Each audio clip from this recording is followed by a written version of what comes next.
अरे अरे, ये क्या? हमारे ठाकुर जी ऐसे छड़ी लेकर क्यों दौड़ रहे हैं? आखिर बात क्या है? आइए मिलकर देखते हैं हमारे प्यारे जगन्नाथ जी की ये अद्भुत लीला। जगन्नाथपुरी से कुछ दूरी पर एक छोटा सा गांव था। उस गांव में रहता था माधव दास, जो कि अत्यंत ही गरीब था। माधव दास जी प्रभु के अनन्य भक्त थे। माधव दास के पास ना धन था और ना ही कोई व्यापार। वह अपने परिवार का पालन पोषण भिक्षा मांगकर ही करता था। कई बार तो ऐसा होता था कि उसे कई कई दिनों तक कुछ भी नहीं मिलता था। बच्चे भूख से रोते और उसकी पत्नी सुमित्रा देवी दुखी होकर कहने लगी, स्वामी, हम तो भूखे रह भी लें, पर बच्चों का क्या होगा? आखिर कुछ तो उपाय कीजिए। माधव दास बोले, मैं उपाय कर चुका हूँ। मेरा एक मित्र है, बहुत बड़ा धनवान है। सुमित्रा ने हैरानी से पूछा, कैसा उपाय और कौन है ये मित्र? माधव दास जी हल्का सा मुस्कुराए और बोले, नीलाचल धाम में रहता है मेरा मित्र, उसका नाम है दीनानाथ। सुमित्रा जी बोली, क्या वह हमें भोजन देंगे?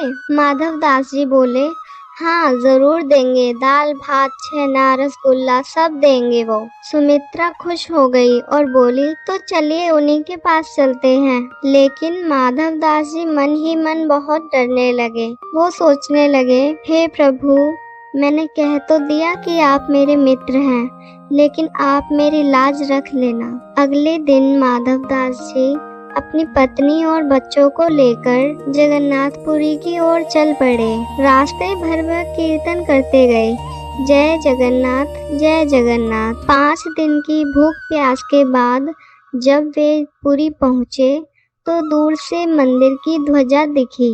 माधव दास जी रो पड़े, देखो देवी, वही है मेरे मित्र का घर। मंदिर में प्रवेश करते ही माधव दास जी खुशी के मारे नाचने लगे और सुमित्रा देवी से बोलने लगे, देखो, मुझे देखते ही मेरे मित्र ने अपनी भुजाएं उठा ली हैं। रात हो गई लेकिन अभी तक किसी ने भोजन नहीं दिया। सुमित्रा जी बोली, तुम्हारे मित्र कहाँ हैं? माधव दास जी रोते हुए बोले, नाथ, मेरी लाज बचा लेना। अर्धरात्रि में एक ब्राह्मण थाल लेकर आया, उसमें महाप्रसाद था। उसने पूछा, यहाँ कोई माधव दास है क्या?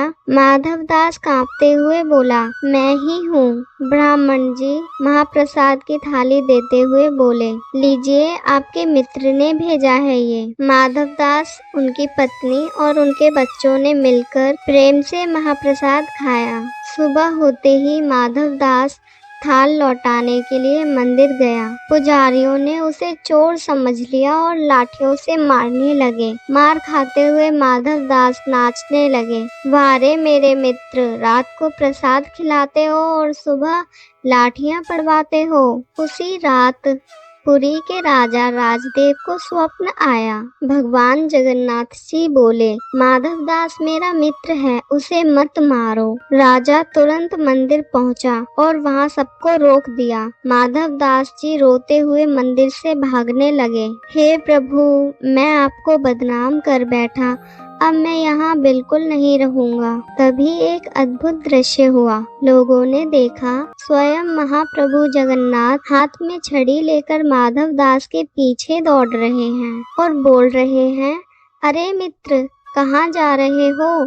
मेरे घर आए हो और मुझसे बिना मिले ही चले जाओगे। माधव दास जमीन पर गिर पड़ा और बोला, हे नाथ, मैं इसके योग्य नहीं हूँ। जगन्नाथ जी ने स्नेह से कहा, जो मुझे सच्चे हृदय से मित्र मान लेता है, जो मुझे निष्कपट प्रेम करता है, वही मेरा अनन्य भक्त है। आखिर भगवान को भी उनके पीछे दौड़ना पड़ता है। फिर प्रभु ने राजा से कहा, इसके परिवार की सेवा करना मेरी ही सेवा माना जाएगा। उस दिन से माधव दास और उनके वंशजों को मंदिर सेवा का सम्मानित अधिकार प्राप्त हुआ। यह लीला हमें क्या सिखाती है, कभी सोचा है आपने? हमें भगवान को केवल दूर बैठा देवता ही नहीं समझना चाहिए। यदि हम उन्हें अपना सच्चा मित्र मान लेते हैं और उन पर पूर्ण विश्वास रखते हैं, तो वे केवल आशीर्वाद ही नहीं देते, वे हमारे पीछे भी दौड़ते हैं।